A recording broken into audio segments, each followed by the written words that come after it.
ಆಗಿಬಿಟ್ಟೆ ಎಂದೆ ಚಿಕ್ಕ ಮನಸ್ಸು ಯೇಸುವಿಗೆ ಕೊಟ್ಟೆ ಗುಡ್ ಬಾಯ್ ಆಗಿಬಿಟ್ಟೆ ಎಂದೆ ಇನ್ನು ಮುಂದೆ ಬ್ಯಾಡ್ ಬಾಯ್ ಅಲ್ಲ ಇನ್ನು ಮುಂದೆ ಬ್ಯಾಡ್ ಬಾಯ್ ಅಲ್ಲ ಇನ್ನು ಮುಂದೆ ಬ್ಯಾಡ್ ಬಾಯ್ ಅಲ್ಲ ಇನ್ನು ಮುಂದೆ ಬ್ಯಾಡ್ ಬಾಯ್ ಅಲ್ಲ ಚಿಕ್ಕ ಮನಸ್ಸು ಯೇಸುವಿಗೆ ಕೊಟ್ಟೆ ಗುಡ್ ಬಾಯ್ ಆಗಿಬಿಟ್ಟೆ ಎಂದೆ ಚಿಕ್ಕ ಮನಸ್ಸು ಯೇಸುವಿಗೆ ಕೊಟ್ಟೆ ಗುಡ್ ಬಾಯ್ ಆಗಿಬಿಟ್ಟೆ ಎಂದೆ ಯೇಸುವಿನಲ್ಲಿ ನನ್ನ ಪಯಣ ಎಲ್ಲ ವೇಳೆ ಆನಂದವೇ ಯೇಸುವಿನಲ್ಲಿ ನನ್ನ ಜೀವನ ಸಂತೋಷವೇ hallelujah hallelujah hallelujah hallelujah hallelujah hallelujah hallelujah hallelujah ಯೇಸುವಿನಲ್ಲಿ ನನ್ನ ಪಯಣ ಎಲ್ಲ ವೇಳೆ ಆನಂದವೇ ಯೇಸುವಿನಲ್ಲಿ ನನ್ನ ಜೀವನ ಎಲ್ಲ ವೇಳೆ ಸಂತೋಷವೇ ಬಿಡಲು ನನ್ನ ತೊರೆಯಲು ಅಭಯ ಕೊಟ್ಟ ನನ್ನ ದೇವರು ಹಗಲೀನ ಕಣಿವೆಯಲ್ಲಿ ನನ್ನ ಆದರಿಸುವ ಕರ್ತನೇ ಹಗಲೀನ ಕಣಿವೆಯಲ್ಲಿ ನನ್ನ ಆದರಿಸುವ ಕರ್ತನೇ hallelujah hallelujah hallelujah hallelujah hallelujah hallelujah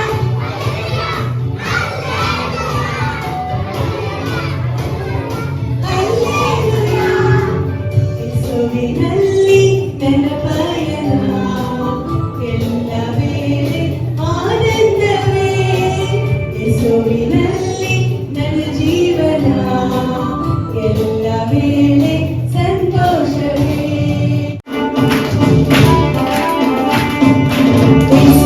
ಯೇಸುವಿನಲ್ಲಿಲ್ಲದಿದ್ದರೆ ನಾನು ಝೀರೋ ಝೀರೋ ಝೀರೋ ಯೇಸುವಿನಲ್ಲಿಲ್ಲದಿದ್ದರೆ ನಾನು ಝೀರೋ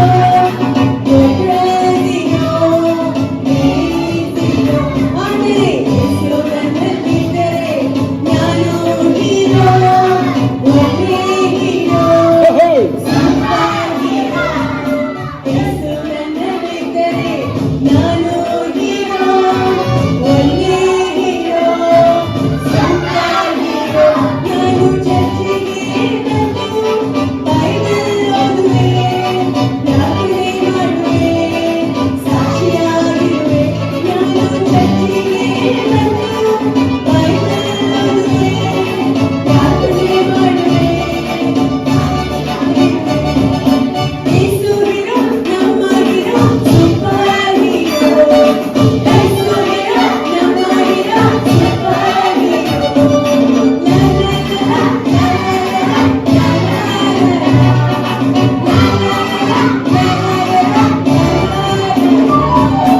ಮೋಸೆ ಹಾಗೆ ನಂಬಿಕೆ ಇರುವೆ ದಾನಿಯೇಲ್ ಹಾಗೆ ಧೈರ್ಯವ ಇರುವೆ ದಾವೀದನ ಹಾಗೆ ಆರಾಧಿಸುವೆ ಸಮುವೇಲ್ ಹಾಗೆ ವಿನಯನ ಇರುವೆ ಓ ಯೇಸು ಹೀರೋ ನಮ್ಮ ಹೀರೋ ಸೂಪರ್ ಹೀರೋ ಯೇಸು ಹೀರೋ ನಮ್ಮ hero super hero La la la la la la la la.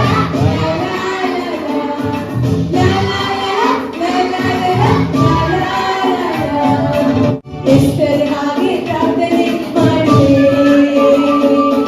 ರೂತಳ ಹಾಗೆ ಗುಣವತಿಯಾಗಿರುವೆ ಪೌಲನ ಹಾಗೆ ಸೇವೆ ಮಾಡುವೆ ಕ್ರಿಸ್ತನ ಹಾಗೆ ಪ್ರೀತಿ ತೋರಿಸುವೆ ಯೇಸು ಹೀರೋ ನಮ್ಮ ಹೀರೋ ಸೂಪರ್ ಹೀರೋ ಯೇಸು ಹೀರೋ ನಮ್ಮ ಹೀರೋ ಸೂಪರ್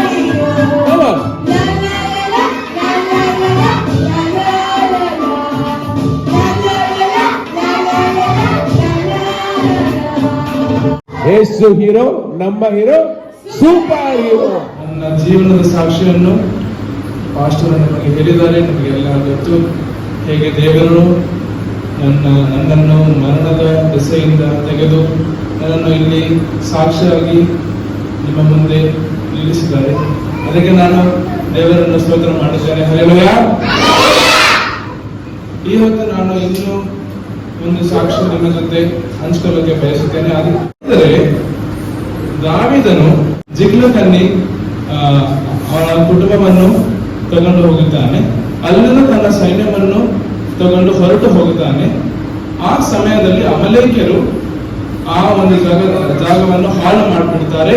ಅದನ್ನು ಸುಟ್ಟು ಬೂದಿ ಹಾಕಿ ಅದನ್ನು ಹಾಳು ಮಾಡಿಬಿಡ್ತಾರೆ. ಆ ಸಮಯದಲ್ಲಿ ದಾವೀದನು ತನ್ನ ಸೈನ್ಯದ ತಿರುಗಾ ಬರುವಾಗ ಅವನು ನೋಡುತ್ತಾನೆ, ತನ್ನ ಕುಟುಂಬವನ್ನು, ತನ್ನ ಸೈನಿಕರ ಕುಟುಂಬವನ್ನು ಆ ಅಮಲೇಕ್ಯರು ಸೆರೆ ಹಿಡಿದು ತಗೊಂಡು ಹೋಗಿದ್ದಾರೆ. ಈ ಒಂದು ಪರಿಸ್ಥಿತಿಯಲ್ಲಿ ನಾವು ಏನು ಮಾಡಬೇಕು? ನೀವು ನೋಡಿದ್ರೆ ನಾಡಿದರೆ ನಾನು ಯುದ್ಧಕ್ಕೆ ಡೈರೆಕ್ಟ್ ಆಗಿ ಹೋಗಿಬಿಡ್ತೀನಿ. ಕತ್ತಿಯನ್ನು ತಗೊಂಡು ಡೈರೆಕ್ಟ್ ಆಗಿ ಹೋಗಿ ಸೋತ್ಕೊಂಡು ತಿರುಗಾ ಬರ್ತೇನೆ. ನಾನು ಅಯ್ಯೋ ಈ ತರ ನಾನು ಮಾಡ್ಬಿಟ್ಟೇನೆ, ಅಯ್ಯೋ ಎಲ್ಲ ಹೋಯ್ತು, ಎಲ್ಲ ಮುಗಿದೋಯ್ತು, ನಾನು ಏನು ಮಾಡಲ್ಲ, ನನ್ನ ಜೀವನ ಮುಗಿದು ಹೋಯ್ತು. ಆದರೆ ದಾವೀದನು ಏನು ಮಾಡ್ತಾನೆ? ಅವನು ತನ್ನನ್ನು ದೇವರಲ್ಲಿ ಬಲಪಡಿಸುತ್ತಾನೆ. ಅವನ ಬಲ ಎಲ್ಲಿಂದ ಬರುತ್ತೆ? ದೇವರ ಸಮ್ಮುಖದಲ್ಲಿ ಅವನು ತನ್ನನ್ನು ತಗ್ಗಿಸಿಕೊಂಡು ಒಪ್ಪಿಸುತ್ತಾನೆ. ಆ ಒಂದು ತಗ್ಗಿಸುವಿಕೆ ಅವನಿಗೆ ಬಲವನ್ನು ಕೊಡುತ್ತೆ. ಈ ಒಂದು ಪರಿಸ್ಥಿತಿಯಲ್ಲಿ ಅವನು ಏನು ಮಾಡಕ್ಕೆ ಸಾಧ್ಯ? ಅವನು ಕತ್ತಿ ತಗೊಂಡು ಅಲ್ಲಿ ಯುದ್ಧಕ್ಕೆ ಹೋಗಕ್ಕೆ ಸಾಧ್ಯ. ಯಾಕಂದ್ರೆ ಅವನು ಬಲಿಷ್ಠನು. ಆದರೆ ಅವನು ಏನು ಮಾಡುತ್ತಾನೆ? ಅವನು ದೇವರ ಸಮ್ಮುಖದಲ್ಲಿ ಹೋಗಿ ದೇವರಲ್ಲಿ ಪ್ರಾರ್ಥನೆ ಮಾಡಿ ಅವನು ಬಲವನ್ನು ಹೊಂದುತ್ತಾನೆ. ಯಾಕಂದ್ರೆ ನಮ್ಮ ಜೀವನದಲ್ಲಿಯೂ ದಾವೀದನ ಹಾಗೆ ಪರಿಸ್ಥಿತಿಗಳು ಬರುತ್ತೆ, ದುಃಖಗಳು ಬರುತ್ತೆ, ಶೋಕಗಳು ಬರುತ್ತೆ, ಕಷ್ಟಗಳು ಬರುತ್ತೆ. ಆದರೆ ನಾವು ನಮ್ಮ ಬಲದಿಂದ ಅಲ್ಲ, ನಮ್ಮ ಬಲಾಕ್ರಮದಿಂದ ಇಲ್ಲ, ನಮ್ಮ ಬಲದಿಂದ ನಾವು ಏನು ಮಾಡೋದಕ್ಕೆ ಸಾಧ್ಯ ಇಲ್ಲ. ಆದರೆ ನಾವು ನಮ್ಮ ಜೀವನವನ್ನು ದೇವರಿಗೆ ಒಪ್ಪಿಸಿಕೊಟ್ರೆ ದೇವರು ನಮಗೆ ಬಲವನ್ನು ಕೊಡುತ್ತಾರೆ. ಈ ಒಂದು ಸಂದರ್ಭವನ್ನು ನಾನು ತಗೊಂಡು ನನ್ನ ಸಾಕ್ಷಿಯನ್ನು ನಿಮ್ಮ ಜೊತೆ ಹಂಚಿಕೊಳ್ಳುತ್ತೇನೆ. ನಾನು 10th ಸ್ಟ್ಯಾಂಡರ್ಡ್ ಅಲ್ಲಿ ಇರುವಾಗ ನನ್ನ ಮಾರ್ಕ್ಸ್ ತುಂಬಾ ಕಡಿಮೆ ಆಯಿತು. ನನಗೆ ಏನು ಮಾಡಬೇಕು ಗೊತ್ತಾಗೋದೇ ಇಲ್ಲ. ನಾನು ತುಂಬಾ ಸ್ಟ್ರೆಸ್ ಅಲ್ಲಿ, ಟೆನ್ಷನ್ ಅಲ್ಲಿ ಇದ್ದೆ. ಆ ಒಂದು 10th ಸ್ಟ್ಯಾಂಡರ್ಡ್ ಕಷ್ಟ ಕಾಲದಲ್ಲಿ ದೇವರು ನನ್ನನ್ನು ಕಾಪಾಡಿಕೊಂಡು ನನಗೆ ಒಂದು ವಾಗ್ದಾನವನ್ನು ಕೊಟ್ಟರು. ನೀನು ನಿನ್ನ ಜೀವನದಲ್ಲಿ ನನ್ನ ಸಮ್ಮುಖದಲ್ಲಿ ನಿನ್ನನ್ನು ಒಪ್ಪಿಸಿಕೊಟ್ಟರೆ, ನಿನ್ನ ಜೀವನವನ್ನು ನನ್ನ ಕೈಯಲ್ಲಿ ಒಪ್ಪಿಸಿಕೊಟ್ಟರೆ ನಾನು ನಿನಗೆ ಜಯವನ್ನು ಕೊಡುತ್ತೇನೆ. ಆ ಒಂದು ವಾಕ್ಯ ನನ್ನ ಹೃದಯದಲ್ಲಿ ಹೋಗಿ ತಲುಪಿತು. ನಾನು ಆ ಕ್ಷಣ ಚರ್ಚ್ಗೆ ಹೋಗಿ, ನಮ್ಮ ಚರ್ಚಲ್ಲಿ ಹೋಗಿ ಅಡ್ಡೆ ಬಿದ್ದು ನಾನು ದೇವರಿಗೆ ಕೇಳಿದೆ, ದೇವರ ನೀವು ಯಾವ ಆಜ್ಞೆಯ ನನ್ನ ಜೀವನದಲ್ಲಿ ಕೊಟ್ಟಿದ್ದೀರಿ ಅದನ್ನು ನಾನು ಹಿಂಬಾಲಿಸುತ್ತೇನೆ. ನೀವು ನನಗೆ ಜಯವನ್ನು ಕೊಡುತ್ತೀರಾ? ಅದನ್ನು ನಾನು ಪೂರ್ಣ ಹೃದಯದಿಂದ, ಪೂರ್ಣ ಮನಸ್ಸಿಂದ, ಪೂರ್ಣ ಶಕ್ತಿಯಿಂದ, ಪೂರ್ಣ ಜ್ಞಾನದಿಂದ, ನನ್ನ ಜ್ಞಾನವು, ಬುದ್ಧಿಯು, ಬಲವು, ಶಕ್ತಿಯು ಎಲ್ಲವನ್ನು ನಿಮ್ಮ ಕೈಯಲ್ಲಿ ಒಪ್ಪಿಸಿಕೊಟ್ಟು ನಾನು ಈ ಒಂದು ಪ್ರಾರ್ಥನೆಯನ್ನು ನಿಮ್ಮ ಪಾದದಲ್ಲಿ ಮಾಡುತ್ತೇನೆ. ನಾನು ದೇವರಿಗೆ ಆ ಒಂದು ಸ್ಥಳದಲ್ಲಿ ಒಂದು ಒಳ್ಳೆಯ PU ಕಾಲೇಜಿಗೆ ಪ್ರಾರ್ಥನೆ ಮಾಡಿದೆ. ಸೆಂಟ್ ಜೋಸೆಫ್ PU ಕಾಲೇಜ್ ಜಲಶುಪುರಂ ಅಲ್ಲಿ ನನಗೆ ಸೀಟಿಗೆ ಸಿಕ್ತು. ಅಲ್ಲಿದ್ದ ಪ್ರಾಂಶುಪಾಲಕರು ಡಾಕ್ಟರ್ ಆಂಥೋನಿ ರಿಚರ್ಡ್ ಸರ್ ನನ್ನಲ್ಲಿ ದೇವರ ಆತ್ಮವನ್ನು ನೋಡಿ ನನಗೆ ಆಧ್ಯಾತ್ಮಿಕ ಬಲವಲಿಕೆಯಲ್ಲಿ ಹೆಚ್ಚಿಸಿ ನನ್ನನ್ನು ದೇವರಲ್ಲಿ ಗ್ರೋ ಮಾಡೋಕ್ಕೆ ಸಹಾಯ ಮಾಡಿದರು. ಅದಕ್ಕೆ ನಾನು ದೇವರಿಗೆ ಸ್ತೋತ್ರ ಮಾಡುತ್ತೇನೆ. ಯಾಕೆ ಅವರು ಒಂದು ಮನುಷ್ಯರನ್ನು ಉಪಯೋಗಿಸಿ ನನ್ನ ಜೀವನದಲ್ಲಿ ಒಂದು ಬದಲಾವಣೆಯನ್ನು ತರಿಸಿ ನನ್ನನ್ನು ಹೆಚ್ಚಿಸಿದರು. ಆ ಒಂದು ಪ್ರಾರಂಭ ನನ್ನ ಜೀವನದಲ್ಲಿ ಬದಲಾವಣೆಯನ್ನು ತರಿಸಿ ನಾನು ಇವತ್ತು ನಿಮ್ಮ ಮುಂದೆ ಈ ಒಂದು ಸಾಕ್ಷಿಯನ್ನು ಹೇಳುತ್ತೇನೆ. ಫಸ್ಟ್ PUC ಅಲ್ಲಿ ನಾನು ಬಂದು PCMB ತಗೊಂಡೆ. ಫಸ್ಟ್ ಡೇ ಇಂದ ನಾನು 2 ಪಾಯಿಂಟ್ ಅನ್ನು ನಂಬಿ ಸ್ಟಾರ್ಟ್ ಮಾಡಿದ್ದೆ. ಫಸ್ಟ್ PUC ಅನ್ನು ಪ್ರಾರ್ಥನೆ, ಅದು ತಗ್ಗಿಸುವಿಕೆಯಿಂದ ನಾವು ಮಾಡಬೇಕು, ನಂಬಿಕೆಯಿಂದ ನಾವು ಮಾಡಬೇಕು. ಆ ಒಂದು ಪ್ರಾರ್ಥನೆ ಜೊತೆ ನಾವು ಪ್ರಯತ್ನ ಮಾಡಬೇಕು. ದೇವರು ನಮ್ಮ ಪ್ರಾರ್ಥನೆಯನ್ನು ಕೇಳುತ್ತಾರೆ, ನಮ್ಮ ಪ್ರಯತ್ನಕ್ಕೆ ತಕ್ಕಂತ ಫಲವನ್ನು ಕೊಡುತ್ತಾರೆ. ಅದನ್ನು ನಾನು ನಂಬಿ ನನ್ನ ಪ್ರಾರ್ಥನೆ ಜೀವನವನ್ನು ಹೆಚ್ಚಿಸಿದೆ. ದೇವರು ನನ್ನ ಪ್ರಾರ್ಥನೆ ಜೀವನವನ್ನು ನೋಡಿ, ನನ್ನ ಪ್ರಯತ್ನವನ್ನು ನೋಡಿ ತಕ್ಕಂತ ಫಲವನ್ನು ಫಸ್ಟ್ PUC ಅಲ್ಲಿ ಕೊಟ್ಟರು. ನನಗೆ ಫಸ್ಟ್ PUC ಅಲ್ಲಿ 86% ಬಂತು.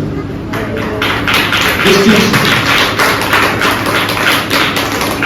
ಸ್ಟ್ಯಾಂಡರ್ಡ್ ರಿಸಲ್ಟ್ ಅನ್ನು, ಫಸ್ಟ್ PUC ರಿಸಲ್ಟ್ ಅನ್ನು ನೋಡಿ ನನ್ನ ಅಪ್ಪ, ನನ್ನ ಅಮ್ಮ, ನನ್ನ ತಂಗಿ, ಸಭೆಯವರು ನನ್ನ ಜೀವನದಲ್ಲಿ ಅದನ್ನು ನೋಡಿ ಆಶ್ಚರ್ಯಪಟ್ಟಿಲ್ಲ. ನನ್ನ ಜೀವನದಲ್ಲಿ ಪ್ರಾರ್ಥನೆಯ ಬದಲಾವಣೆಯನ್ನು ನೋಡಿ ಅವರು ಆಶ್ಚರ್ಯಪಟ್ಟರು. ಯಾಕೆಂದ್ರೆ ನಾನು ನನ್ನ ಬಲದಿಂದ ಈ ಮಾರ್ಕ್ಸ್ ಅನ್ನು ತಗೊಂಡಿಲ್ಲ, ದೇವರ ಬಲದಿಂದ ನಾನು ತಗೊಂಡೆ. ಅದಕ್ಕೆ ನನಗೆ ಈ 86% ಬಂತು. ಆಮೇಲೆ ನಾನು ದೇವರಿಗೆ ಸ್ತೋತ್ರ ಮಾಡಿ, ಇವತ್ತು ದೇವರೇ ನಾನು ದ್ವಿತೀಯ PUCಗೆ ಹೋಗುತ್ತೇನೆ, ಸೆಕೆಂಡ್ PUCಗೆ ಹೋಗುತ್ತೇನೆ, ಫೈನಲ್ ಇಯರ್ ತುಂಬಾ ಡಿಫಿಕಲ್ಟ್ ಆಗಿರುತ್ತೆ, ಆದರೆ ನೀವು ನನ್ನ ಜೊತೆ ಇರ್ತೀರಿ. ನಾನು 10th ಅಲ್ಲಿ ಇದ್ದಾಗ ದೇವರೇ ಏನು ಮಾಡಬೇಕು, 10th ಏನು ಮಾಡಬೇಕು, ನಾನು ದೇವರಿಗೆ ಹೋಗಿ ದೇವರೇ ಸಹಾಯ ಮಾಡಿ. ಆದರೆ ಆ ಒಂದು ನಂಬಿಕೆ ತುಂಬಾ ಹೆಚ್ಚಾಗಿದ್ದು ಸೆಕೆಂಡ್ PUC ಅಲ್ಲಿ. ನಾನು ಮುಂಜಾನೆ ಎತ್ಕೊಂಡು ಒಂದು 5 o'clock ಎತ್ಕೊಂಡು 1.5 hour ನಾನು ಪ್ರತಿದಿನ ಪ್ರೇಯರ್ ಮಾಡಿದೆ. ಆ ಪ್ರೇಯರ್ಗೆ ದೇವರು ಫಲವನ್ನು ಕೊಟ್ಟರು. ನಾನು ಸೆಕೆಂಡ್ PUC ಅನ್ನು ಸ್ಟಾರ್ಟ್ ಮಾಡುವಾಗ ಆ ಗೇಟ್ ಅಲ್ಲಿ ನಾವು ಹೋಗಬೇಕಲ್ವಾ, ಅಲ್ಲಿ ಒಂದು ಬೋರ್ಡ್ ಇತ್ತು. ನಮ್ಮ ಸೀನಿಯರ್ ಎಲ್ಲ ಟಾಪರ್ ಆಗಿ ನನ್ನ ಎಲ್ಲ ಫ್ರೆಂಡ್ಸ್ ಎಲ್ಲ ಇದ್ರು. ನಾನು ಅದನ್ನು ನೋಡಿ ಅದೆಲ್ಲ ನಮ್ಮ ಗುಡ್ ಫ್ರೆಂಡ್ಸ್ ಎಲ್ಲ ಇದ್ದಾರೆ. ಅಲ್ಲಿ ನಾನು ನಿಲ್ಕೊಂಡು, ದೇವರೇ ಈ ಒಂದು ಚಿಕ್ಕ ಪ್ರಾರ್ಥನೆ ನಿಮಗೆ ನಾನು ಮಾಡುತ್ತೇನೆ. ನಾನು ನಿನ್ನ ಬಲವನ್ನು ನಂಬಿ, ನಿನ್ನ ಶಕ್ತಿಯನ್ನು, ಜ್ಞಾನವನ್ನು ನಂಬಿ ಈ ಒಂದು ದ್ವಿತೀಯ PUC ಅನ್ನು ಪ್ರಾರಂಭಿಸುತ್ತೇನೆ. ಅಲ್ಲಿ ನಿನ್ನ ಮಹಿಮೆಗೆ ನನ್ನನ್ನು ನಿಲ್ಲಿಸು. ಆ ಒಂದು ಚಿಕ್ಕ ಪ್ರಾರ್ಥನೆಯನ್ನು ದೇವರು ಕೇಳಿದರು. ಆ ದ್ವಿತೀಯ PUCಯ ಮೊದಲನೆಯ ದಿನದಿಂದ ಲಾಸ್ಟ್ ಅಂತ್ಯ ದಿನಕ್ಕೆ ದೇವರು ನನಗೆ ಸಹಾಯ ಮಾಡಿದರು. ಬರೀ ಅಕಾಡೆಮಿಕ್ಸ್ ಅಲ್ಲಿ ಇಲ್ಲ, ಕೋ-ಕರಿಕ್ಯುಲರ್ ಆಕ್ಟಿವಿಟೀಸ್ ಅಲ್ಲಿಯೂ ನನಗೆ ಸಹಾಯ ಮಾಡಿದರು. ಆದರೆ ಅಕಾಡೆಮಿಕ್ಸ್ ಅಲ್ಲಿ ನನಗೆ ಬಯಾಲಜಿಯಲ್ಲಿ ಇಂಪ್ರೂವ್ ಆಯಿತು, ಫಿಸಿಕ್ಸ್ ಅಲ್ಲಿ ಇಂಪ್ರೂವ್ ಆಯಿತು, ಆಮೇಲೆ ಕೆಮಿಸ್ಟ್ರಿಯಲ್ಲಿ ಇಂಪ್ರೂವ್ ಆಯಿತು, ಎಲ್ಲ ಸಬ್ಜೆಕ್ಟ್ಸ್ ಅಲ್ಲಿ ಇಂಪ್ರೂವ್ ಆಯಿತು. ನಾನು ನಿಜವಾಗಿ ನಿಮಗೆ ಒಂದು ಕಾರ್ಯ ಹೇಳಬೇಕಾದ್ರೆ, ನಾನು ಎಕ್ಸಾಮ್ ಟೈಮ್ ಬರುವಾಗ ತುಂಬಾ ಸ್ಟ್ರೆಸ್ ಆಗಿ ಇರುತ್ತೇನೆ. ನನ್ನ ಮನೆಯಲ್ಲಿ ಅವರು ಹೇಳ್ತಾರೆ, ಸ್ಯಾಮ್ ಎಕ್ಸಾಮ್ ಬಂದ್ಬಿಟ್ರೆ ಸ್ಯಾಮ್ ಸ್ಟ್ರೆಸ್, ಊಟ ಮಾಡಲ್ಲ, ನಿದ್ದೆ ಮಾಡಲ್ಲ, ಏನೂ ಮಾಡಲ್ಲ, ಬುಕ್ ಜೊತೆ ಕೂತ್ಕೊಳ್ತಾನೆ, ಬುಕ್ ಜೊತೆ ಅರುತ್ತಾನೆ, ಬುಕ್ ಜೊತೆ ನಿದ್ದೆ ಮಾಡ್ತಾನೆ, ಏನೂ ಮಾಡಲ್ಲ. ಆದರೆ ನಾನು ದೇವರಲ್ಲಿ ನಂಬಿಕೆಯನ್ನು ಇಟ್ಟು ಪ್ರಾರ್ಥನೆಯನ್ನು ಪ್ರಾರಂಭಿಸಿದೆ, ಪ್ರಯತ್ನವನ್ನು ಪ್ರಾರಂಭಿಸಿದೆ. ಆ ಒಂದು ಫೈನಲ್ ಎಕ್ಸಾಮಿನಲ್ಲಿ ದೇವರು ಶಾಂತಿಯು ಸಮಾಧಾನವನ್ನು ನನ್ನ ಹೃದಯದಲ್ಲಿ ಕೊಟ್ಟರು. ಆ ಶಾಂತಿಯು ಸಮಾಧಾನ ಜೊತೆ ನಾನು ನನ್ನ ಪರೀಕ್ಷೆಗೆ ಹೋದಿದ್ದೆ. ನನಗೆ ಒಂದು ದಿನವೂ ಆ ದ್ವಿತೀಯ PUCಯಲ್ಲಿ, ಆ ಪ್ರಥಮ PUCಯಲ್ಲಿ ಏನು ಟೆನ್ಷನ್ ಬಂದಿಲ್ಲ. ಯಾಕೆಂದ್ರೆ ದೇವರು ನನ್ನಲ್ಲಿ ಸಮಾಧಾನವನ್ನು ಉಂಟಾಗಿಸಿ ನನ್ನನ್ನು ನಡೆಸಿದರು. ನಾನು ಆಫ್ಟರ್ ಎವ್ರಿ ಎಕ್ಸಾಮ್, ಪ್ರತಿ ಎಕ್ಸಾಮ್ ಮುಗಿಸುವಾಗ ನನ್ನ ಅಪ್ಪ ಕಾರಲ್ಲಿ ಬರ್ತಾರೆ. ಅವರು ಎಕ್ಸ್ಪೆಕ್ಟ್ ಮಾಡ್ತಾರೆ, ಏನು ಹೇಳ್ತಾನೆ ಇವನು, ಏನು ಹೇಳ್ತಾನೆ, ಅಯ್ಯೋ ಏನೇನು ಹೇಳ್ಬಿಡ್ತಾನ. ನಾನು ಅಲ್ಲಿ ಹೋಗಿ ನಾನು ಕಾರನ್ನು ಎತ್ಕೊಂಡು ಡೋರನ್ನು ಕ್ಲೋಸ್ ಮಾಡಿ ಅವರು ಟರ್ನ್ ಮಾಡ್ತಾರೆ. ನಾನು ಹೇಳ್ಬಿಡ್ತೇನೆ, ಡ್ಯಾಡಿ ಈ ಎಕ್ಸಾಮಿನಲ್ಲಿ ಜಯ, ಈ ಎಕ್ಸಾಮಿನಲ್ಲಿ ನನಗೆ ಜಯ ಸಿಕ್ತು. ಒಂದು ಎಕ್ಸಾಮಿನಲ್ಲಿ ಇಲ್ಲ, 2 ಎಕ್ಸಾಮಿನಲ್ಲಿ ಇಲ್ಲ, 3, 4, 5, 6 ಎಕ್ಸಾಮಿನಲ್ಲಿ, ಎಲ್ಲ ಎಕ್ಸಾಮಿನಲ್ಲಿ ದೇವರು ನನಗೆ ಡ್ಯಾಡಿ ಜಯವನ್ನು ಕೊಟ್ಟಿದ್ದಾರೆ.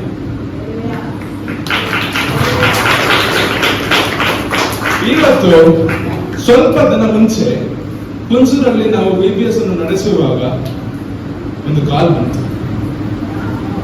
ಕಾಲನ್ನು ಎತ್ತಿದೆ, ನನ್ನ ಫ್ರೆಂಡು ರಿಸಲ್ಟ್ ಬಂತು ಬ್ರೋ ನೋಡಿ 1:30 ಕರೆಕ್ಟ್ ಆಗಿ ಸರ್ವಿಸ್ ಮುಗೀತು. ಊಟ ಮಾಡ್ತಾ ಬಾತು ಮೌತಲ್ಲಿ ಹೋಗಿದೆ, ರಿಸಲ್ಟ್ ಬಂತು. ಅಲ್ಲೇ ಪ್ಲೇಟ್ ಅನ್ನು ಅಲ್ಲಿ ಸೈಡ್ ಅಲ್ಲಿ ಇಟ್ಕೊಂಡು ಅಪ್ಪ ರಿಸಲ್ಟ್ ಬಂತು. ಅಪ್ಪ ಬಾತನ್ನು ಅಲ್ಲಿ ಸೈಡ್ ಅಲ್ಲಿ ಇಟ್ಕೊಂಡು ಮೊಬೈಲ್ ಅನ್ನು ತಗೊಂಡು ಅಲ್ಲಿ ನಾವು ಒಂದು ಚಿಕ್ಕ ಪ್ರಾರ್ಥನೆಯನ್ನು ಕುಟುಂಬ ಸಹಿತವಾಗಿ ಮಾಡಿದೆ. ದೇವರೇ, ನಮ್ಮ ಚಿತ್ತವಲ್ಲ ನಿಮ್ಮ ಚಿತ್ತವಾಗಲಿ. ಯಾಕೆಂದ್ರೆ ನಾನು ಈ ಪರೀಕ್ಷೆಯನ್ನು ನನ್ನ ಬಲದಿಂದ ಇಲ್ಲ, ನನ್ನ ಶಕ್ತಿಯಿಂದ ಇಲ್ಲ, ನಿನ್ನ ಶಕ್ತಿಯಿಂದ, ಜ್ಞಾನದಿಂದ, ಬಲದಿಂದ ನಾನು ಬರೆದಿದ್ದೇನೆ. ನೀನು ನನಗೆ ಜಯವನ್ನು ಕೊಡುತ್ತೀರಾ, ಅದನ್ನು ನಾನು ನಂಬುತ್ತೇನೆ. ಅದೆಲ್ಲವನ್ನು ನಂಬಿ ಆ ಒಂದು ಸಭೆಯಲ್ಲಿ ನಾವು ಸೇವೆ ಮಾಡಿದಿರುವಾಗ ಆ ರಿಸಲ್ಟ್ ಅನ್ನು ಓಪನ್ ಮಾಡುವಾಗ 87% ಡಿಸ್ಟಿಂಕ್ಷನ್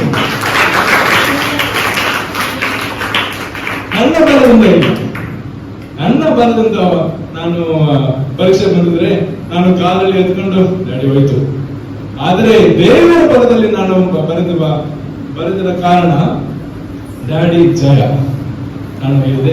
ಆ ಜಯ ದೇವರು ನನಗೆ ಕೊಟ್ಟರು. ಯಾಕಂದ್ರೆ ನಾನು ಪ್ರತಿದಿನ ಪ್ರಾರ್ಥನೆ ಮಾಡಿದೆ. ಆ ಪ್ರಾರ್ಥನೆ ಜೊತೆ ನಾನು ಪ್ರಯತ್ನವೂ ಮಾಡಿದೆ. ಅದಕ್ಕೆ ದೇವರು ನನಗೆ ತಕ್ಕಂತ ಫಲವನ್ನು ಕೊಟ್ಟರು. ಇವತ್ತು ನಾನು ಹೇಳಿದೆ ಚಿಕ್ಕ ಪ್ರಾರ್ಥನೆ ಆ ಟಾಪರ್ಸ್ ಬೋರ್ಡ್ ಮುಂದೆ ಸ್ವಲ್ಪ ದಿನ ಆದ್ಮೇಲೆ ಟಾಪರ್ಸ್ ಬೋರ್ಡ್ ರಿಲೀಸ್ ಆಯ್ತು. ಪ್ರಿನ್ಸಿಪಲ್ ಇಂದ ಕಾಲ್ ಬಂತು, ಸರ್ ನಿಮ್ಮ ಮಗನು ಆ ಟಾಪರ್ಸ್ ಬೋರ್ಡ್ ಅಲ್ಲಿ ಸೆಕೆಂಡ್ ಲೈನ್ ಅಲ್ಲಿ ಡಿಸ್ಟಿಂಕ್ಷನ್ ಟಾಪರ್ಸ್ ಅಲ್ಲಿ ಬಂದಿದ್ದಾನೆ.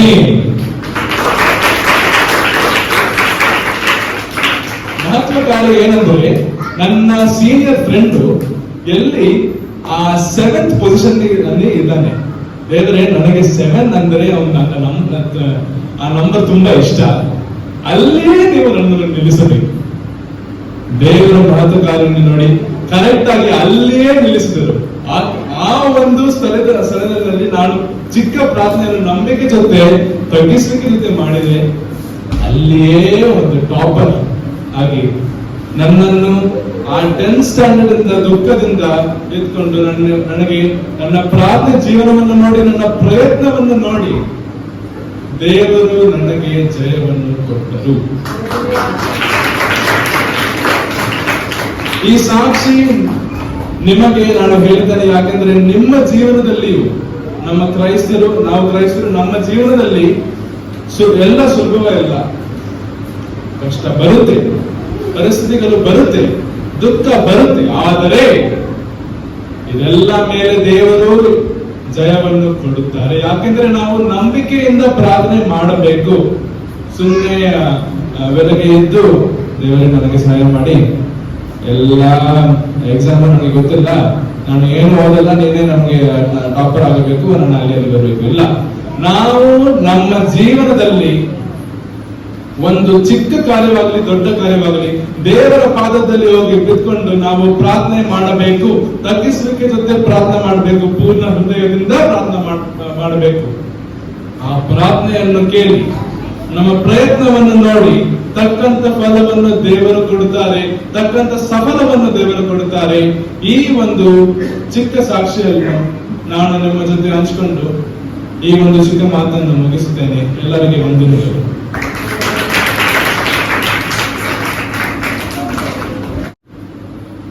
ಎಲ್ಲರೂ ಕರೆಕ್ಟ್ ಕೇಳಿಸ್ಕೊಂಡ್ರ? ಕರ್ತನ ತಾನೇ ಸ್ಯಾಮನ್ನು ಹೇಳಿಕೊಂಡ ಸಾಕ್ಷಿಯ ಪ್ರಕಾರವಾಗಿ ಇನ್ನು ಮುಂದೆ ತನ್ನ ಭವಿಷ್ಯವನ್ನು ಕರ್ತನ ತಾನೇ ಆಶೀರ್ವದಿಸಿ ಇನ್ನು ಹೆಚ್ಚಾಗಿ ದೇವರ ಆಶೀರ್ವಾದ ಮಾಡಿ ನಾವೆಲ್ಲರೂ ಇನ್ನೊಂದು ಬಾರಿ ಕರಗಳನ್ನು ತಟ್ಟಿ ನಾವು ದೇವರ ನಾಮವನ್ನು ಈಗ ನಮ್ಮ ಮಧ್ಯದಲ್ಲಿ ಸಿಸ್ಟರ್ ಜೆಬಿಶಾ ಮುಂಭಾಗಕ್ಕೆ ಬಂದು ನಮ್ಮ ಮಧ್ಯದಲ್ಲಿ ಕೆಲವೊಂದು ಕಾಲಗಳ ವಾಕ್ಯವನ್ನು ಹಂಚಿಕೊಳ್ಳುತ್ತಾರೆ. ಹಲ್ಲೆಲೂಯಾ! ನೀವೆಲ್ಲರೂ ಸಂತೋಷವಾಗಿದ್ದೀರಾ? ತುಂಬಾ ಸಂತೋಷವಾಗಿರುವ ಮಕ್ಕಳು ಯೇಸುವಿಗೆ ಇಷ್ಟ. ನಾವು ಗುಡ್ ಬಾಯ್ಸ್ ಆಗಿ ಗುಡ್ ಗರ್ಲ್ಸ್ ಆಗಿರ್ಬೇಕಾದ್ರೆ ನಾವು ಸಂತೋಷವಾಗಿರ್ಬೇಕು, ಹ್ಯಾಪಿ ಆಗಿರ್ಬೇಕು. ನೀವೆಲ್ಲರೂ ಸಂತೋಷವಾಗಿದ್ದೀರಾ? ಜೋರಾಗಿ ಹೇಳಿ. Very good. ಇವತ್ತು ನಾನು ನಿಮ್ಮ ಜೊತೆ ಒಂದು ಚಿಕ್ಕ ಕಥೆಯನ್ನು ಹಂಚಿಕೊಳ್ಳೋದಕ್ಕೆ ಬಯಸುತ್ತೇನೆ, ಸರಿನಾ? ನಮ್ಮ ಕಥೆಯಲ್ಲಿ ಒಬ್ಬ ಹೀರೋ ಇದ್ದಾನೆ, ಒಬ್ಬ ಚಿಕ್ಕ ಹುಡುಗ, ಅವನ ಹೆಸರು ದಾವೀದನು. ಅವನ ಹೆಸರೇನು? ನಾನು ನಿಮ್ಮ ಸಂಗಡ ಸ್ವಲ್ಪ ಮಾತಾಡ್ತಾ ಇದ್ದೀನಿ. ನಾನು ಒಂದು ಪ್ರಶ್ನೆ ಕೇಳಿದ್ರೆ ನೀವು ಉತ್ತರ ಕೊಡ್ಬೇಕು. ಹಂಗಾದ್ರೆ ನೀವು ಕೇಳಿಸ್ಕೊಳ್ತೀರಾ ಅಂದ್ರೆ ಅರ್ಥ. ನಮ್ಮ ಸ್ಟೋರಿನ ಹೀರೋ ಯಾರು? ದಾವೀದನು. ದಾವೀದನು ಒಬ್ಬ ಚಿಕ್ಕ ಹುಡುಗ. ಅವನು ಒಂದು ಕುರುಬನಾಗಿದ್ದನು. ಕುರುಬನಾಗಂದ್ರೆ ಯಾರು? ಕುರಿಗಳನ್ನು ಮೇಯಿಸುವ ಕೆಲಸ, ಸರಿನಾ? ಇವತ್ತು ದಾವೀದನು ತನ್ನ ಮನೆಯಲ್ಲಿ ಅವನು ಇರೋದನ್ನೇ ಚಿಕ್ಕ ಮಗನಾಗಿದ್ದನು, ಸರಿನಾ? ಯಂಗೆಸ್ಟ್. ಅವರ 3 ಅಣ್ಣಂದಿರಿದ್ದರು. ಅವರು ಸೇನೆಯಲ್ಲಿ ಅವರು ಯುದ್ಧ ಮಾಡ್ತಿದ್ದರು. ಇವತ್ತು ನಾವು ನೋಡಿರುವ ಜಾಗವು ಇಸ್ರೇಲಿಯರು, ಫಿಲಿಸ್ತಿಯರು, 2 ದೇಶಗಳು. ಇವರ ಮಧ್ಯದಲ್ಲಿ ದೊಡ್ಡ ಯುದ್ಧ. ಫಿಲಿಸ್ತಿಯರು ಗೆಲ್ತಿದ್ದಾರೆ, ಇಸ್ರೇಲಿಯರು ಸೋತು ಹೋಗ್ತಿದ್ದಾರೆ. ಏನ್ ಮಾಡ್ಬೇಕು ಅಂತ ಅವರ ರಾಜನು ಸೌಲನು ಪ್ರಶ್ನೆ ಮಾಡ್ತಿದ್ದ. ಅಲ್ಲಿ ಫಿಲಿಸ್ತೀನರ ಸಂಗಡ ಒಬ್ಬ ದೊಡ್ಡ ಶೂರನ ಇದ್ದನು. ದೊಡ್ಡ ಶೂರನು ಅವನು ದಿನ ಪ್ರತಿದಿನ ಬಂದು ಅವನು ಇಸ್ರೇಲರಿಗೆ ಒಂದು ಚಾಲೆಂಜ್ ಕೊಟ್ಟಿದ್ನು. ಏನದು? ನಾನು ಒಬ್ಬ ಶೂರನು, ನಿಮ್ಮಲ್ಲಿ ಯಾರಾದರೂ ಒಬ್ಬರು ಬಂದು ನನ್ನ ಜೊತೆ ನೀವು ಯುದ್ಧ ಮಾಡಿ, ನೀವು ಗೆದ್ರೆ ನಿಮ್ಮ ದೇಶವಿಗೆ ದಾಸರಾಗುತ್ತೇವೆ. ಆದರೆ ನಾವು ಗೆದ್ದರೆ ನೀವು, ನಿಮ್ಮ ಎಲ್ಲ ಸೈನಿಕರು, ನಿಮ್ಮ ದೇಶವು ನಮ್ಮ ದೇಶಕ್ಕೆ ದಾಸರಾಗಿರ್ಬೇಕು. ಇದು ಒಂದು ಕಷ್ಟ ಪರಿಸ್ಥಿತಿ ಇಸ್ರೇಲಿಯರಿಗೆ, ದೇವ ಜನರಿಗೆ, ಸರಿನಾ? ಇವತ್ತು ನಾನು ಹೇಳಿದೆ, ದಾವೀದನ ಅಣ್ಣಂದಿರು ಸೇನೆಯಲ್ಲಿ ಅವರು ಯುದ್ಧ ಮಾಡ್ತಿದ್ರು, ಅವರು ಸೈನಿಕರಾಗಿದ್ದರು. ಅವರನ್ನು ನೋಡಕ್ಕೆ ದಾವೀದನ ಅಪ್ಪನು ಅವನನ್ನು, ನೀನು ಹೋಗು, ನಿನ್ನ ಅಣ್ಣಂದಿರಿಗೆ ಊಟ ಎಲ್ಲ ಕೊಟ್ಬಿಟ್ಟು ನೀನು ಹೋಗಿ ಅವ್ರು ಹೇಗಿದ್ದಾರೆ, ಅವ್ರು ಚೆನ್ನಾಗಿದ್ದಾರೆ ಅಂತ ನೋಡ್ಬಿಟ್ಟು ಬಾ ಅಂತ ದಾವೀದನ ಅಪ್ಪನು ಹೇಳುತ್ತಾನೆ. ದಾವೀದನು ಹೋಗುತ್ತಾನೆ, ನೋಡ್ತಾನೆ. ಅವನು ಹೋಗುವಾಗ, ಯುದ್ಧದ ಸ್ಥಳದಲ್ಲಿ ಅವನು ಹೋಗುವಾಗ, ಅವನು ಗೋಲಿಯಾತನು ಬಂದು ಇದೆಲ್ಲ ಅವನು ಕೂಗಾಡಿ ಹೇಳ್ತಿದ್ದಾನೆ, ನೀವು ನಿಮ್ಮಲ್ಲಿ ಒಬ್ಬನನ್ನು ಕಳಿಸಿ ನನ್ನ ಜೊತೆ ಯುದ್ಧ ಮಾಡಿರಿ. ನೀವು ಗೆಲ್ಲಿದ್ರೆ ನಾವು ನಿಮಗೆ ದಾಸರಾಗುತ್ತೇವೆ, ಆದರೆ ನಾವು ಗೆದ್ದಿದ್ರೆ ನೀವು ನಮಗೆ ದಾಸರಾಗಿರ್ಬೇಕು ಅಂತ ಅವನು ದಿನ ಬಂದು ಹೇಳ್ತಾ ಇದ್ದಾನಲ್ವಾ. ಇದನ್ನು ಹೋಗುವಾಗ ದಾವೀದನು ನೋಡಿದನು. ಆಮೇಲೆ ದಾವೀದನಿಗೆ ಅವನು ಏನ್ ಮಾಡಿದಂತೆ, ಅವನು ರಾಜನ ಹತ್ರ ಹೋಗಿ ಅವನು ರಾಜನಿಗೆ ಹೇಳಿದನು, ನಾನು ಈ ಶೂರನ ಜೊತೆ ಯುದ್ಧ ಮಾಡಿ ಇವರನ್ನು ಸೋಲಿಸುವೆನು ಎಂಬುದಾಗಿ ಹೇಳಿದನು. ನಂಬುತ್ತಾರ? ಯಾರು ನಂಬಲ್ಲ. ಅವನು ಚಿಕ್ಕ ಹುಡುಗ, ಅವನು ದೊಡ್ಡ ಶೂರನು. ಇದು ಅಸಾಧ್ಯವಾದ ಪರಿಸ್ಥಿತಿ. ಆವಾಗ ರಾಜ ಹೇಳ್ತಾರೆ, ಯಪ್ಪ ನೀನು ಚಿಕ್ಕ ಮಗನು. ಅವನು ಯೌವನ ಕಾಲದಿಂದ ಅವನು ಯುದ್ಧ ವೀರನಾಗಿದ್ದನು. ಆದ್ರೆ ನೀನು ಚಿಕ್ಕ ಹುಡುಗ, ನೀನು ಹೇಗೆ ಸೋಲಿಸಬಹುದು? ಹಂಗಾದ್ರೆ ದಾವೀದನು ಏನ್ ಹೇಳಿದ್ದ? ಅವನು ಕುರಿಗಳನ್ನು ಕಾಯುವಾಗ ಅವನು ಹೇಳಿದನು, ರಾಜನೇ, ನಾನು ಕುರಿಗಳನ್ನು ಕಾಯುವಾಗ ಸಿಂಹವು ಕರಡಿಯು ಬಂದಿತ್ತು, ಆದರೆ ನಾನು ಅದನ್ನು ಕೊಂದು ಹಾಕಿದೆ. ಈ ಗೋಲಿಯಾತನು ಅದಕ್ಕೆ ಸಮಾನವಾದವನು. ಯಾಕಂದ್ರೆ ಅವರು ನಮ್ಮ ದೇವ ಜನರನ್ನು ಅವನು ಕೆಣದಾಗಿ ಅವನು ಮಾತಾಡಿದ್ದಾನೆ ನಮ್ಮ ಎದುರಿನಲ್ಲಿ. ಅದಕ್ಕೆ ನಾನು ಇವನನ್ನು ಸೋಲಿಸಿ ಇಸ್ರೇಲ್ ಜನರ ಮಧ್ಯದಲ್ಲಿ ಒಬ್ಬ ದೇವರಿದ್ದಾರೆ ಎಂದು ತೋರಿಸುತ್ತೇನೆ ಎಂಬುದಾಗಿ ಹೇಳಿದನು. ಇವಾಗ ಯುದ್ಧಕ್ಕೆ ಹೋಗುವಾಗ ಜನರು ಏನ್ ಮಾಡ್ತಾರೆ? ಅವರು ದೊಡ್ಡ ಆಯುಧಗಳನ್ನು ಧರಿಸಿಕೊಳ್ಳುತ್ತಾರೆ. ಆದರೆ ದಾವೀದನು ಅವನು ಚಿಕ್ಕ ಹುಡುಗನಾಗಿದ್ದ ಸಂದರ್ಭದಲ್ಲಿ ಅವನು ಆಯುಧಗಳು ಧರಿಸಲಿಲ್ಲ. ಯಾಕಂದ್ರೆ ಅದು ಹಾಕೋದಕ್ಕೆ ಕಷ್ಟವಾಯಿತು. ಹಾಗಾದ್ರೆ ಅವನು ಏನ್ ಮಾಡಿದ? ಅವನು 5 ಕಲ್ಲುಗಳನ್ನು, ಒಂದು ಕಾಣಿಯನ್ನು ತಗೊಂಡು ಹೋದನು. ಹಾಗಾದ್ರೆ ಏನಾಗಿತ್ತು? ದೊಡ್ಡ ಶೂರನು, ಒಬ್ಬ ಚಿಕ್ಕ ಹುಡುಗ, ಇಬ್ಬರಲ್ಲಿ ಯುದ್ಧ ಆಗೋದು ಸಾಧ್ಯವಿದೆಯಾ? ಇಲ್ಲ, ಆಗ ಸಾಧ್ಯ ಇಲ್ಲ. ಆದರೆ ದಾವೀದನು ಯಾರು? ದಾವೀದನು ದೇವರನ್ನು ಆರಾಧಿಸುವ, ಪ್ರಾರ್ಥನೆ ಮಾಡುವ ಒಬ್ಬ ಹುಡುಗ. ಅವನು ಅಡವಿಯಲ್ಲಿ ಕುರಿಗಳನ್ನು ಕಾಯುತ್ತಿರುವಾಗ ಅವನು ಕಿನ್ನರೆಯನ್ನು ಬಾರಿಸುತ್ತಾ ಅವನು ಆರಾಧಿಸುತ್ತಾ ದೇವರ ಸಂಗಡ ಮಾತನಾಡುತ್ತಾ ಪ್ರಾರ್ಥನೆ ಮಾಡುತ್ತಾ ಇದ್ದನು. ಹಂಗಾದ್ರೆ ಅವನು ಪ್ರಾರ್ಥನೆಯಲ್ಲಿ ಆರಾಧನೆಯಲ್ಲಿ ವೀರನಾಗಿದ್ದನು. ಗೋಲಿಯಾತನು ಹೇಳಿದ್ರು, ಏನ್ ಮಾಡ್ತಿದ್ರು ನೀವು ಇಷ್ಟೇ ಜನ ಏನಕ್ಕೆ ನನ್ನ ಸಂಗಡ ಚಿಕ್ಕ ಮಕ್ಕಳನ್ನು ಕಳಿಸುತ್ತೀರಿ? ಇವರೆಲ್ಲ ನನ್ನ ಸಂಗಡ ಯುದ್ಧ ಮಾಡಬಹುದಾ ಎಂಬುದಾಗಿ ದಾವೀದನನ್ನು ಕೇಳಿ ಮಾಡುತ್ತಾನೆ. ಆದರೆ ದಾವೀದನು ಹೇಳುತ್ತಾನೆ, ನೀನು ಈಟಿಯನ್ನು ತಗೊಂಡು ಬರ್ಜಿಯನ್ನು ತಗೊಂಡು ಕತ್ತಿಯನ್ನು ತಗೊಂಡು ನನ್ನ ಸಂಗಡ ಬಂದಿದ್ಯಾ? ನಾನು ಸರ್ವಶಕ್ತನಾಗಿರುವ ಯೆಹೋವನ ನಾಮದಲ್ಲಿ ಇಲ್ಲಿ ಬಂದಿದ್ದೇನೆ ಎಂಬುದಾಗಿ ಹೇಳಿದನು ದಾವೀದನು. ಅವನು ಸರ್ವಶಕ್ತನಾದ ಯೆಹೋವನು ದೇವರಲ್ಲಿ ನಂಬಿ ಅವನು ಗೋಲಿಯಾತ ಸಂಗಡ ಯುದ್ಧ ಮಾಡಲಿಕ್ಕೆ ಬಂದನು. ದಾವೀದನು ಒಂದು ಕಲ್ಲನ್ನು ತಗೊಂಡ, ಅವನು ಸುತ್ತು ಗೋಲಿಯಾತನ ತಲೆಗೆ ಹಂಗೆ ಸ್ಟ್ರೇಟ್ ಆಗಿ ಬಿದ್ದು ಗೋಲಿಯಾತನು ಬಿದ್ದು ಸತ್ತವನು. ಮೊದಲನೇದಾಗಿ ನಾವು ದೇವರಲ್ಲಿ ನಾವು ದಾವೀದನ ಹಾಗೆ ನಾವು ನಂಬಿಕೆ ಇಡಬೇಕು. ಎರಡನೇದಾಗಿ ನಾವು ಪ್ರಾರ್ಥನೆ ಮಾಡುವವರಾಗಿರಬೇಕು.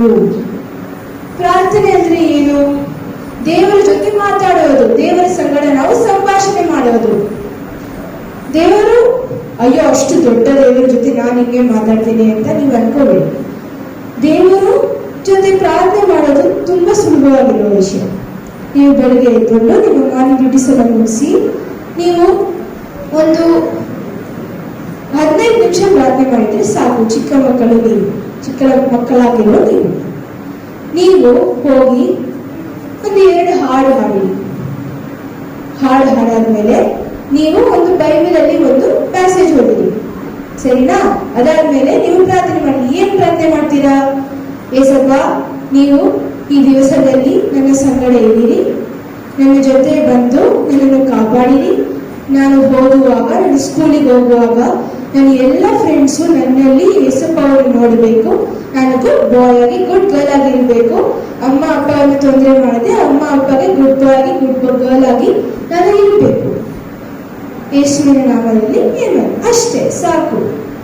ಈ ಪ್ರಾರ್ಥನೆಯನ್ನು ನೀವು ಮಾಡಿದರೆ ನಿಮ್ಮ ದಿನ ತುಂಬಾ ಸುಲಭವಾಗಿರೋದನ್ನು ನೀವು ನೋಡ್ತೀರಿ. ಯಾವಾಗಲೂ ಏಸಪ್ಪ ನಿಮ್ಮ ಸಂಗಡ ಇರುತ್ತಾರೆ ಎಂಬುದಾಗಿ ನಿಮಗೆ ಒಂದು ಭಾವನೆ ಬರೋದು. ಏಸಪ್ಪ ನಿಮ್ಮ ಸಂಗಡ ನಡೆಯುತ್ತಾರೆ, ನಿಮಗೆ ಸಹಾಯ ಮಾಡುತ್ತಿದ್ದಾರೆ ಎಂಬುದಾಗಿ ನಿಮಗೆ ಫೀಲಿಂಗ್ ಬರುತ್ತೆ. ಹಾಗಾದ್ರೆ ನೀವು ಖುಷಿಯಾಗಿರ್ತೀರಾ? ಯಾಕಂದ್ರೆ ಏಸಪ್ಪ ಅಷ್ಟು ದೊಡ್ಡ ದೇವರು ನನ್ನಲ್ಲಿದ್ದಾರೆ, ನಾನು ಎಲ್ಲ ಮಾಡಲಿಕ್ಕೆ ಸಾಧ್ಯ.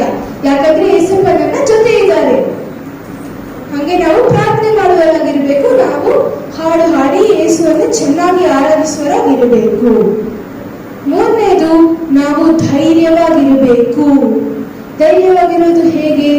ಭಯವನ್ನು ನೀಗಿಸುವುದು ಏನು? ನಂಬಿಕೆ. ನಾವು ಪ್ರಾರ್ಥನೆ ಮಾಡುವಾಗ ಯೇಸಪ್ಪ ನಮ್ಮ ಸಂಗಡ ಇರ್ತಾರೆ. ಪ್ರಾರ್ಥನೆ ಮಾಡುವಾಗ ನಾವು ಧೈರ್ಯವಾಗಿರ್ತೀವಿ. ಯಾಕಂದ್ರೆ ಯೇಸಪ್ಪ ನಮ್ಮ ಸಂಗಡ ಇದ್ದಾರೆ, ಸರ್ವಶಕ್ತನಾಗಿರುವ ದೇವರು. ನಾವು ಎಲ್ಲ ಮಾಡಲು ಸಾಧ್ಯ. ಯಾವುದು ಭಯ, ಯಾವುದು ಕಷ್ಟ, ಯಾವುದು ಸಂಕಷ್ಟ ನಮ್ಮ ಹತ್ತಿರ ಬರಲು ಸಾಧ್ಯ ಇಲ್ಲ. ಯಾಕಂದ್ರೆ ಯೇಸಪ್ಪ ನಮ್ಮ ಸಂಗಡ ಇದ್ದಾರೆ. ಹಂಗೆ ಈ ನಂಬಿಕೆ ನಮ್ಮಲ್ಲಿದ್ರೆ ನಮಗೆ ಭಯ ಬರೋದಿಲ್ಲ, ನಾವು ಧೈರ್ಯವಾಗಿರುತ್ತೇವೆ.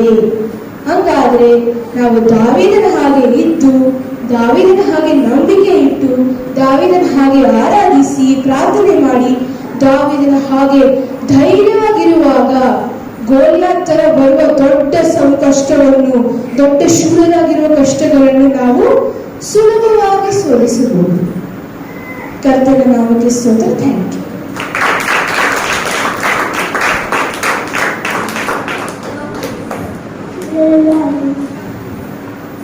ನಮ್ಮ ಮಧ್ಯದಲ್ಲಿ ಈಗ ಚಿಕ್ಕದಾಗಿ ಚೊಕ್ಕವಾಗಿ ಮಕ್ಕಳಿಗೆ ಅರ್ಥವಾಗುವ ರೀತಿಯಲ್ಲಿ ಕಥೆಯನ್ನು ಹಂಚಿಕೊಂಡು ಮಕ್ಕಳಿಗೆ ಆಶೀರ್ವಾದಕರವಾಗಿ ಹಂಚಿಕೊಂಡ ವಿಷಯವನ್ನು ಕರ್ತನ ತಾನೇ ಆಶೀರ್ವದಿಸಲಿ. ಅತ್ಯುತ್ತಮ